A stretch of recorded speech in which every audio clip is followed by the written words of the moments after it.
안녕하세요. 직장인 투자자 A입니다. 요즘 미국 라스베이거스에서 CES라는 행사가 진행되고 있죠. 오늘은 이 CES에 대해서 핵심을 정리해보는 시간을 가지려고 합니다. 그럼 거두절미하고 바로 시작하겠습니다. 먼저 CES란 컨슈머 일렉트로닉스 쇼, 즉 소비자 가전 전시회의 줄임말입니다. 매년 1월 초에 미국 라스베이거스에서 개최하고 있고요. 이 CES라는 행사의 역사에 대해서 잠시 알아보면 1967년 6월 뉴욕에서 처음 시작했습니다. 1978년부터 1994년까지 는 겨울 전시회 그리고 여름 전시회로 나눠서 1월에는 라스베이거스, 6월에는 시카고에서 진행을 했는데요. 당시 참가한 가전업체는 100여 곳, 방문객 수는 1만 7천여 명에 불과했습니다. 게다가 1998년부터는 인기가 없었던 여름 전시회는 중단하고 라스베이거스에서 열린 겨울 전시회만 연 1회로 진행하게 되었습니다. 그런데 재밌는 점은 이 CES는 처음엔 작은 소규모 가전 행사였는데 지금은 전자, IT, 모빌리티, 가상현실 등 다양한 첨단 산업을 아우르는 대규모 기술 전시회로 진화 발전했다는 것입니다. 참가국은 174개국이나 되죠. CES는 첨단 기술의 발전과 궤를 같이 했다고 해도 과언이 아닙니다. CES 주최 측이 꼽은 세상을 바꾸는 혁신, 제품 그리고 기술로는 다음과 같은 것들이 있었는데요. 1968년에 컴퓨터 마우스, 1970년에 비디오 카세트 리코더, 1981년에 캠코더와 컴팩트 디스크 플레이어, 1996년에 DVD, 1998년에 고화질 텔레비전 HD TV, 2000년대 들어서는 마이크로소프트의 엑스박스, 2003년에 블루레이 DVD, 2008년 올레드 TV, 2009년 3D HD TV, 2014년에 3D 프린터, 그리고 웨어러블 기술, 2015년에 가상현실 등이 CES를 통해 세상에 등장했습니다. 최근 10년 사이에는 자동차 등 모빌리티 관련 신기술이 CES 대거 등장했고요. 이로 인해 모빌리티 시대의 트렌드가 확연해지고 있습니다. 사람들은 CES를 라스베이거스 모터쇼라고 부르기까지 하게 됐죠.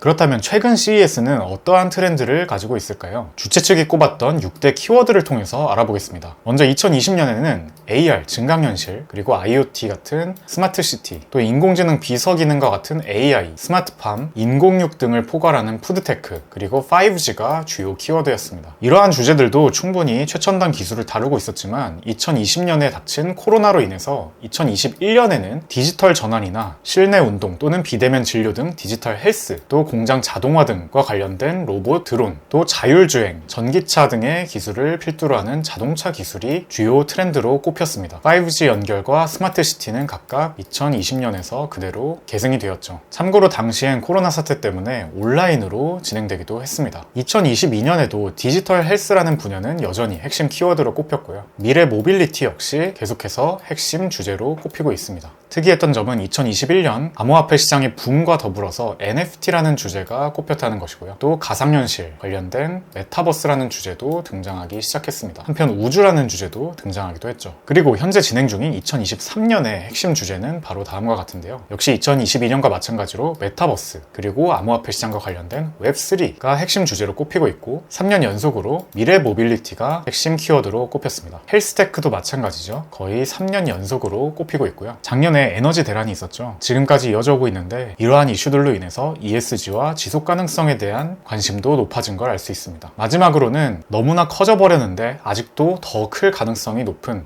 게임 산업도 최근 트렌드로 선택이 되었죠. 그런데 굉장히 흥미로운 점이 있습니다. 바로 한국이 이 CES에 굉장히 진심이라는 것인데요. 숫자를 통해서 얼마만큼 진심인지 먼저 알아보겠습니다. 코로나가 닥쳤던 2020년에 161개국에서 기업들이 참가했습니다. 전체 기업이 4,500여 개였고요. 이 중 미국이 1933개로 약 43%를 차지했습니다. 그런데 한국은 무려 390여 개의 기업이 참여해서 전체 기업의 약 9%를 차지했습니다. 21년에는 비대면으로 온라인 행사가 진행되면서 전체 기업 수가 절반으로 줄었는데요. 이로 인해 미국 기업 수도 거의 3분의 1에서 4분의 1가량 감소했습니다. 그런데도 한국의 기업 수는 거의 줄지 않은 345개의 기업이 참여했고요. 전체 17%나 참여하게 되었습니다. 비슷한 기조가 2022년에도 이어졌는데요. 전체 기업 2,200여 개 중 미국 기업이 1,300개로 약 60%에 해당하는 비중을 회복한 것을 알 수 있는데 한국도 참여 기업 수가 500여 개로 더 늘어나서 전체의 약 23%나 차지하게 됐습니다. 2023년에는 174개국에서 전체 3,200여 개의 기업이 참여했는데요. 미국은 1,486개로 전체의 46%를 차지하는데 한국은 작년보다 더 늘어서 550여 개의 기업이 참여했고 전체 17%나 차지하고 있습니다. 참여 국가 수로 따지면 전체 174개국 중에 하나의 나라일 뿐인데 기업 수로만 따지면 무려 미국 다음으로 큰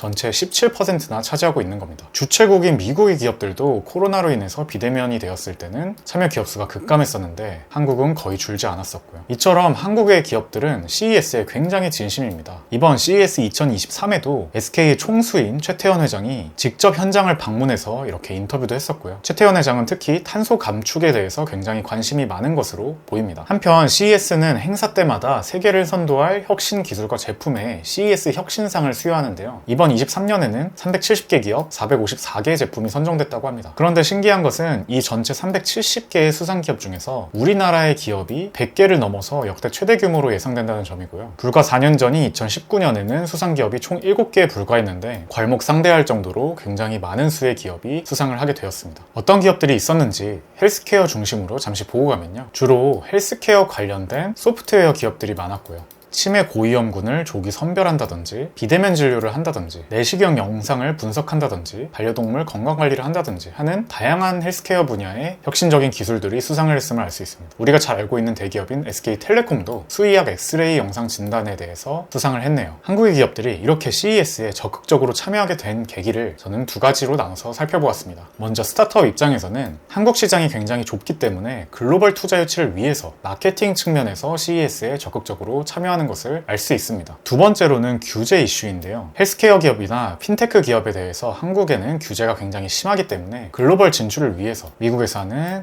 국제 기술 박람회인 CES에 적극적으로 참여했다고 볼 수 있겠죠. 두 번째는 대기업 입장에서 왜 참여했을까인데요. 현재 경제 불황이 예상되는 상황에서 새로운 고객 수요처를 발굴할 수 있을 것이고 또 한편으로는 파트너십을 맺을 기업이나 직접 투자할 스타트업을 찾는 기회를 모색할 수 있을 것입니다. 아무래도 혁신적인 분야는 기존의 전통적인 산업을 영위하고 있던 대기업이 직접 뛰어들기가 굉장히 까다로운 분야이기 때문에 이렇게 유망한 스타트업을 발굴해서 투자할 수만 있다면 대기업에게도 굉장히 좋은 기회가 되겠죠. 그런데 한편으로는 이렇게 CES 혁신상을 수상하는 기업이 너무 많기 때문에 수상 사실의 마케팅 효과가 떨어진다는 지적도 있습니다. 올해 수상 제품의 4분의 1이 우리나라 제품이기 때문에 국내 투자 유치 등에서 메리트를 잃고 있다라고 볼 수도 있겠죠. 어찌되었든 세계에서 가장 큰 가전 박람회 그리고 전 세계가 주목하는 기술 박람회에서 우리나라 기업들이 점점 더 존재감을 늘리고 있다는 것은 굉장히 긍정적인 부분인 것 같습니다. 한국의 경제와 기업 생태계가 더 발전하길 바라봅니다. 오늘 영상은 여기까지고요. 끝까지 시청해주셔서 감사합니다. 저는 다음 영상에서 더 좋은 내용으로 찾아뵙겠습니다. 직장인 투자자 A였습니다.